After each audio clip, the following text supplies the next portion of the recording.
This is CGTN, China Global Television Network.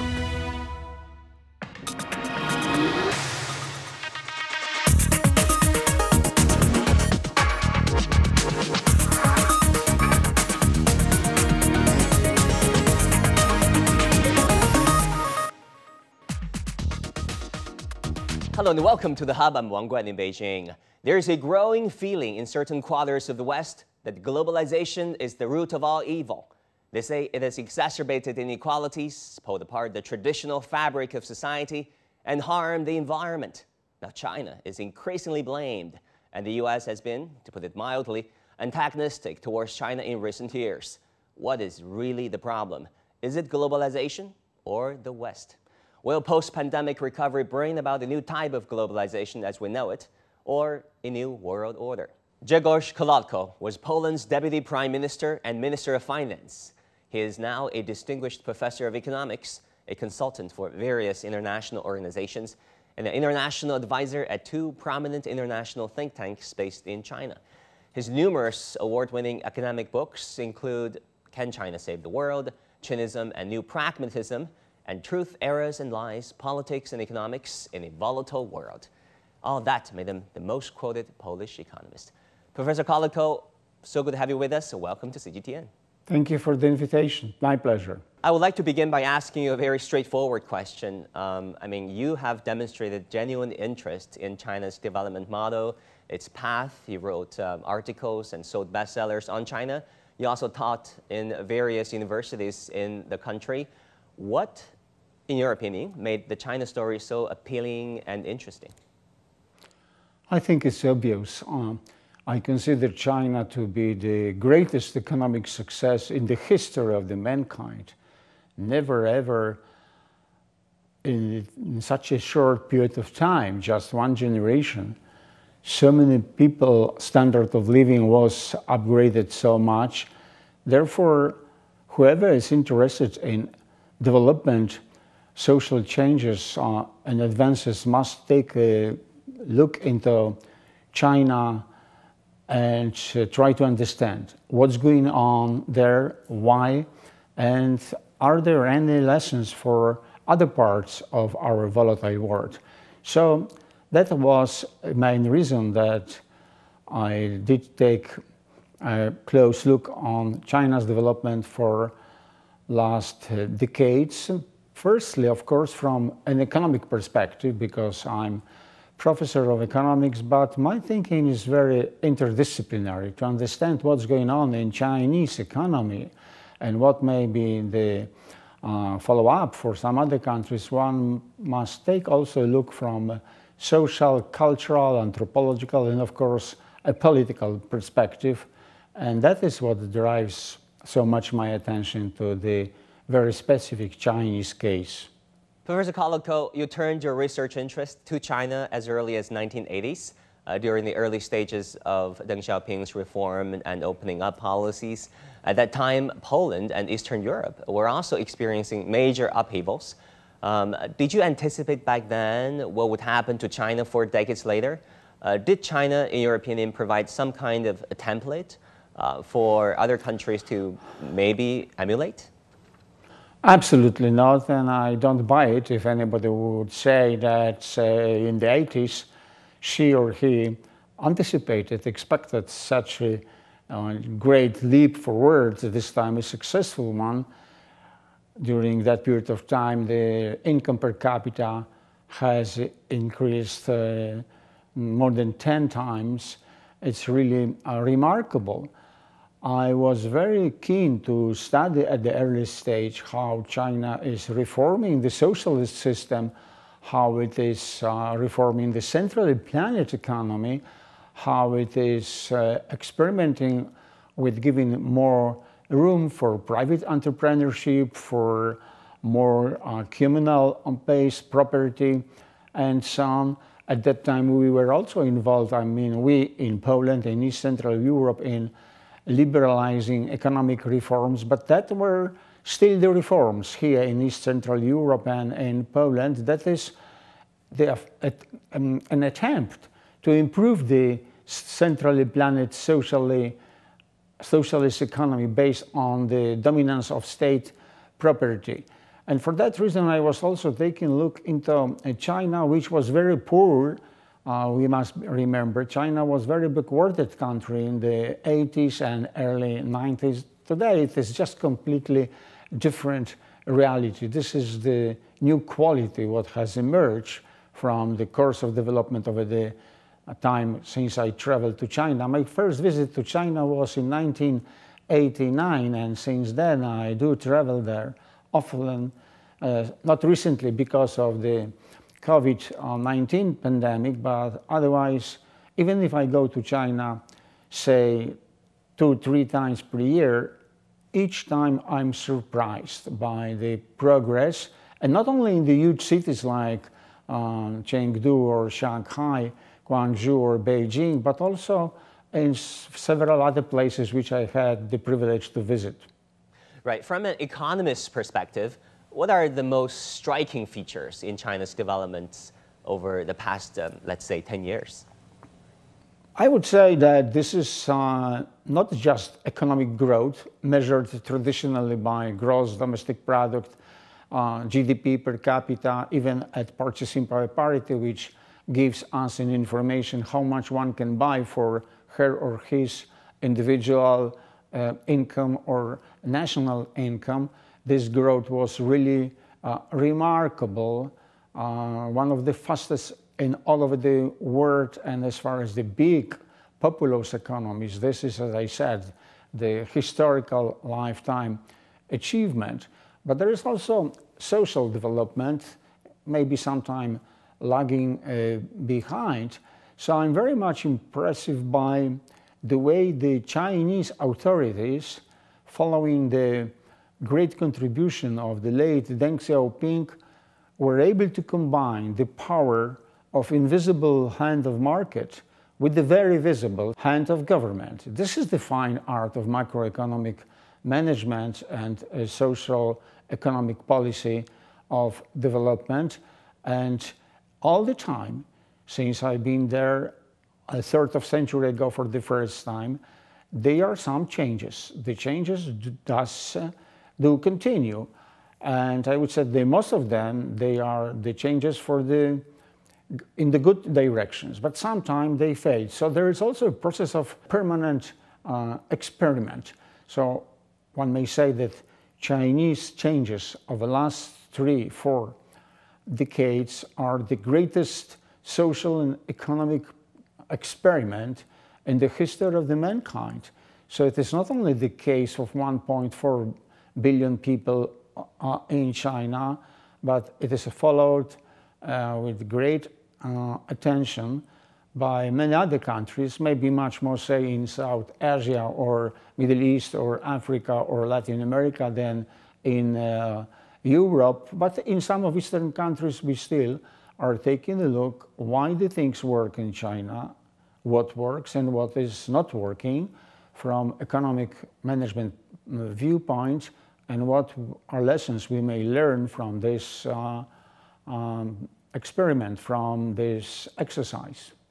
Professor Kolodko, it is very interesting to us that you once remarked, and I quote, that the only chance for sustained and equitable growth is the positive synergy of the invisible hand of the market and the visible brain of the government.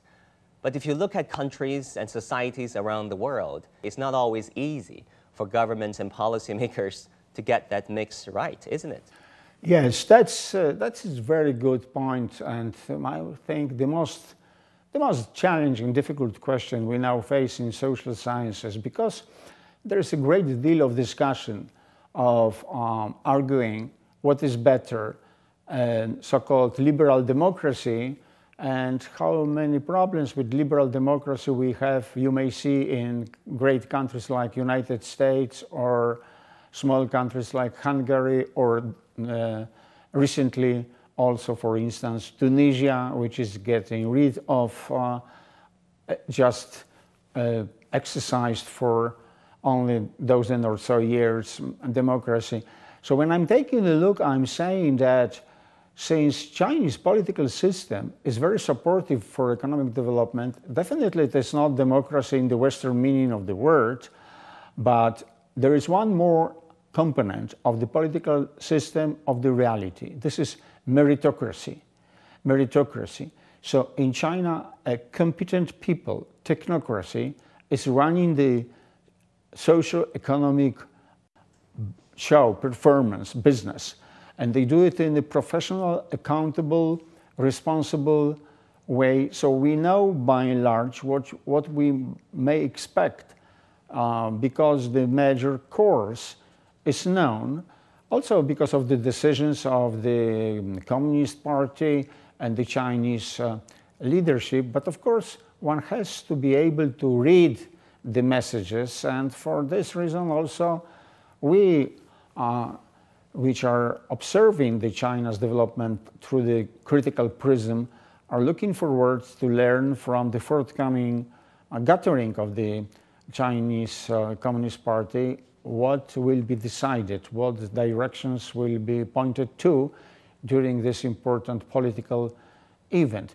So there is politics and there is economics of great Chinese change. And being an economist, I'm very much aware that without looking into politics of the processes, one is not able to understand how the things have happened and what the challenges China has now, because there is many of challenges starting from slowing down the growth, climate warming, energy transformation, fighting inequality, and also some financial problems. Right. I think it would be fair to say that the debate about whether or to what extent markets should be utilized and to what extent the government intervention is necessary has become a very political debate, in many societies. China, of course, argues that the effectiveness of governance is perhaps more important than the form of government. I want to move on, Professor Kolodko, and talk about globalization. As we know, globalization has been facing a major backlash in the past decade or so and really got a bad name. In your book, China and the Future of Globalization, you blamed new nationalism and populism. What do you mean by new nationalism? Well, new nationalism is very much against globalization because old nationalism, which you may see, say, in Japan or India, is not against globalization. These countries, one, very much advanced, Japan, and second, very poor still, but already matching with population. China, 1.4 billion people, and soon the most populous country in the world. They are in favor of globalization, but you may see there a kind of nationalism, which not necessarily is the same as patriotism. Patriotism is the love to your own country, to the motherland. You love your culture, your history, your nature, your people, fine.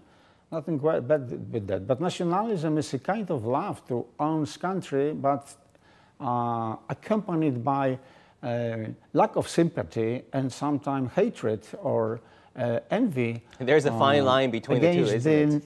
Other countries, other nations.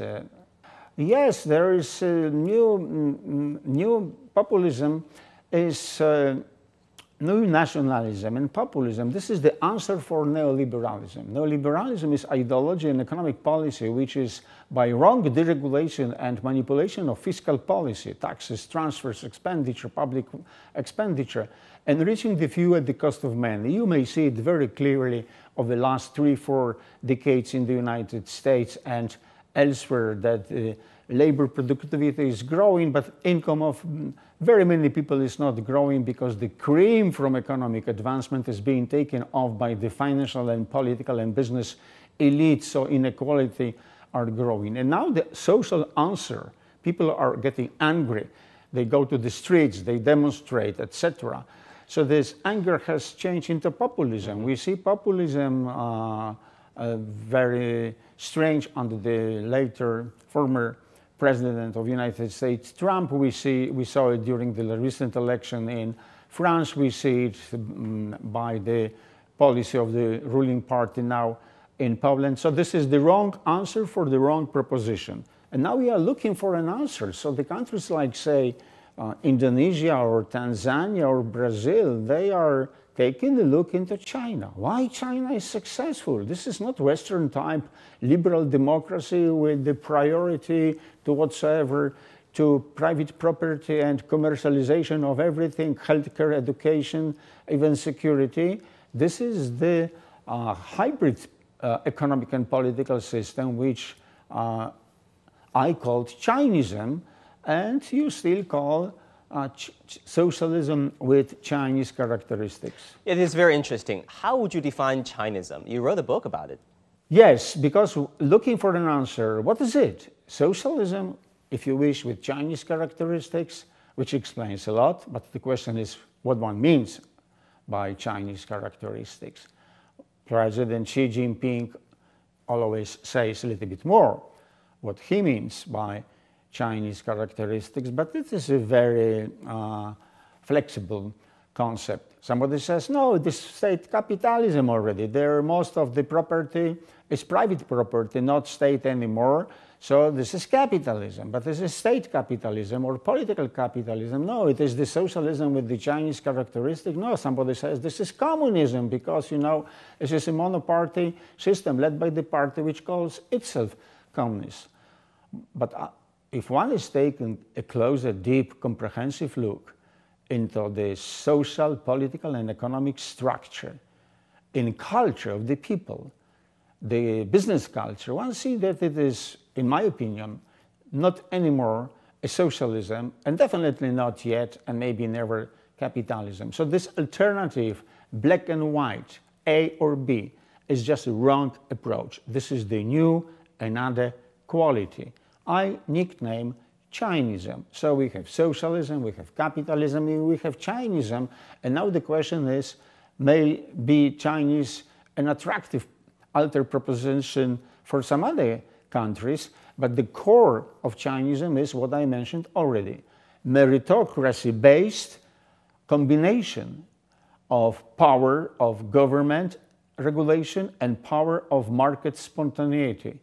So the question is how to combine these two super regulators, and this is the never-ending story. We will face the question now and in 5 years, in 15 years, and in 50 years. And we do face the question within different political frameworks, say in the United States or Canada, Australia, Poland, Egypt, Mexico, you just name the country. Each and every country has to answer the question how to combine the market regulation with the government intervention. And I think that China has proved over the years that it has managed to address this challenge much better than very many other countries, yet we have some other successful stories also, and they are somehow typical or similar to Chinism, like say Singapore or United Arab Emirates or Vietnam and maybe some other in some other parts of the changing world.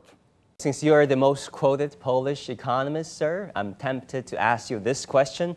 Why do you think neoliberalism seems to have worked relatively well for the UK, the United States, and much of the Western world for as long as people can remember?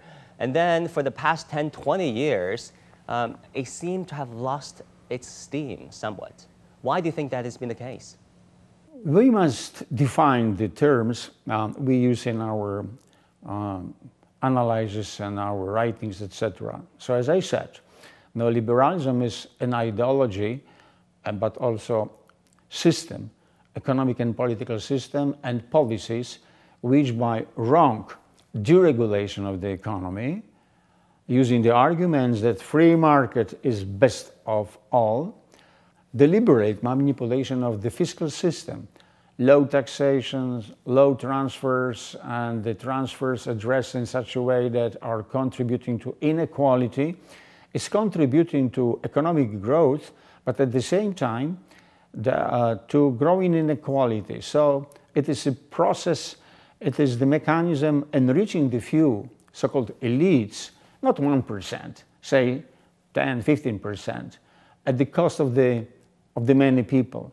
And for that reason, as long as there is the strong economic development or fast economic growth, it is facilitating also the needs of the relatively poor strata of the society. But the time is coming where there is the bad weather, when the growth is going down, and then people are getting angry, and the democracy ceases to work in the way it's supposed to do. They are going to the streets in the yellow jackets, or they occupy London, or they occupy Wall Street, or they fight against regulation in Sydney, or in Amsterdam, in Bangkok, or in Warsaw, and so on. So this policy has failed.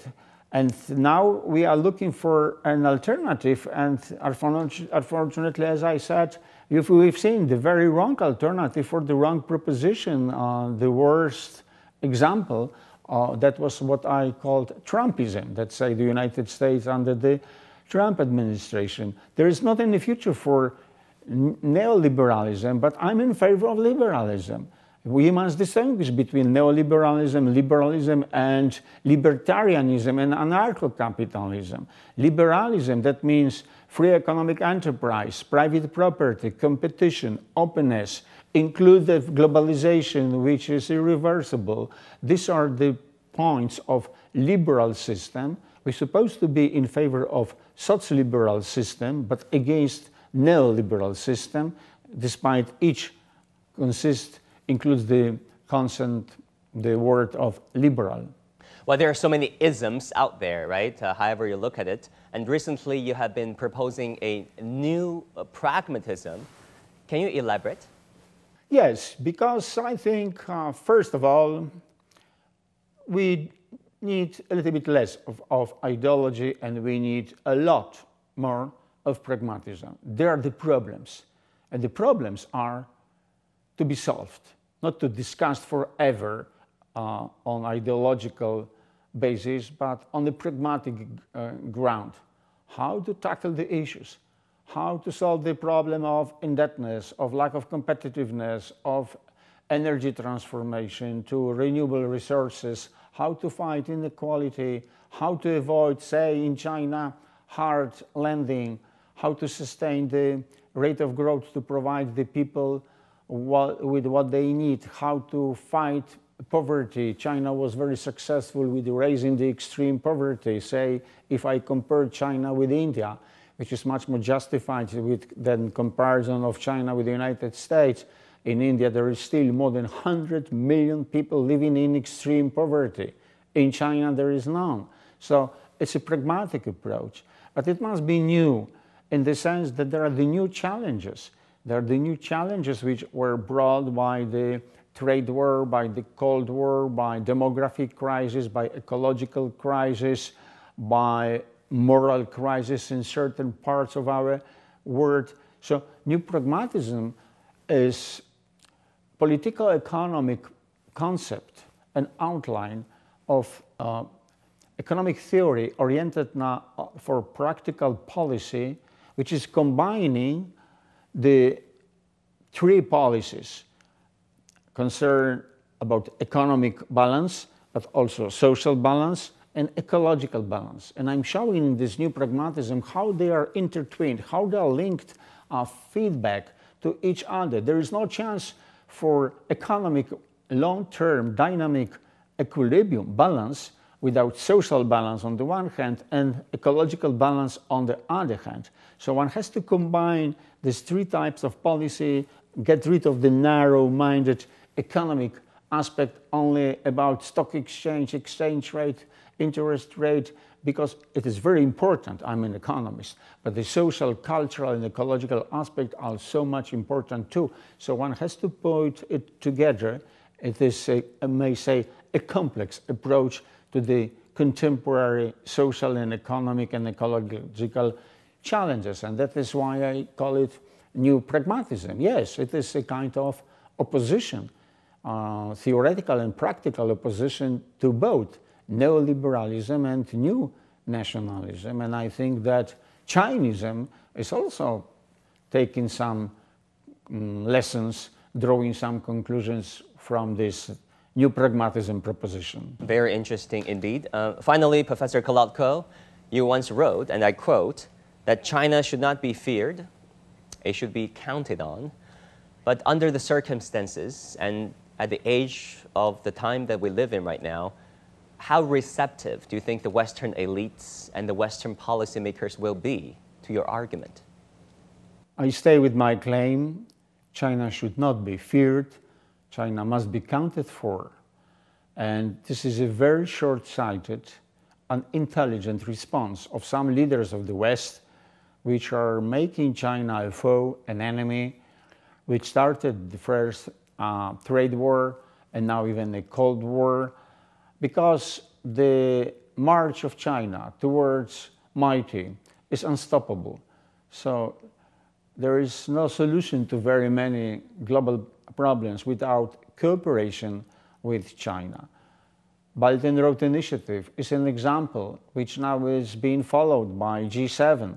They just declared a month ago during their summit of G7 that they will, during 5 years, raise $600 billion, of which 200 supposed to be delivered by the United States, for a similar program to Belt and Road Initiative to support the developing countries in their efforts to catch up with the richest societies, etc. Good. There is plenty of room for peaceful cooperation, not the hostile rivalries between so-called West and so-called East, where China is by all means the most important country. So therefore, what next? It's very much a political question, because the business people, I think, all over the world, most of them, they are in favor of engagement in China because of the monumental market in China, because of Chinese technologies, know-how, business opportunities, and so on.